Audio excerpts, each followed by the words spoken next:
अमेरिकी राष्ट्रपति Donald Trump ने बुधवार को सऊदी अरब में सीरिया के अंतरिम राष्ट्रपति अहमद अल शरा से मुलाकात की और उनसे इजराइल के साथ संबंधों को सामान्य बनाने का आग्रह किया। अंतर्राष्ट्रीय कूटनीतिक गलियारे की ये घटना महत्वपूर्ण थी।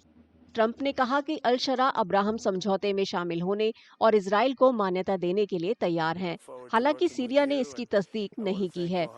ट्रंप ने मंगलवार को रियाद में उम्मीद जताई कि सऊदी अरब जल्द अब्राहम समझौते में शामिल होगा और इजराइल को मान्यता देगा।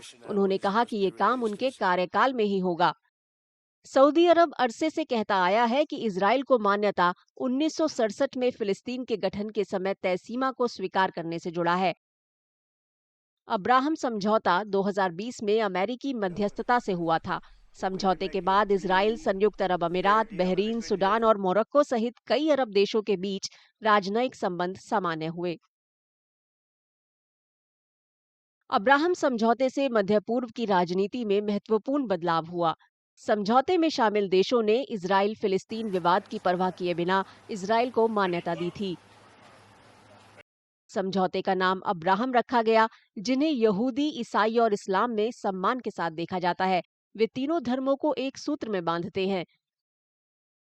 समझौते का मकसद व्यापार, प्रौद्योगिकी, सुरक्षा और पर्यटन के क्षेत्रों में आपसी सहयोग को बढ़ावा देना और किसी भी खतरे का मिलकर सामना करना था। अब्राहम समझौते का महत्व क्षेत्रीय गठबंधनों को नया स्वरूप देना और उनके लिए नए आर्थिक मोर्चे खोलना है। जानकारों का मानना है कि इस समझौते से भारत, मध्य पूर्व और यूरोप के बीच करीबी सहयोग हो सकता है, जिससे भारत को भी फायदा पहुंच सकता है।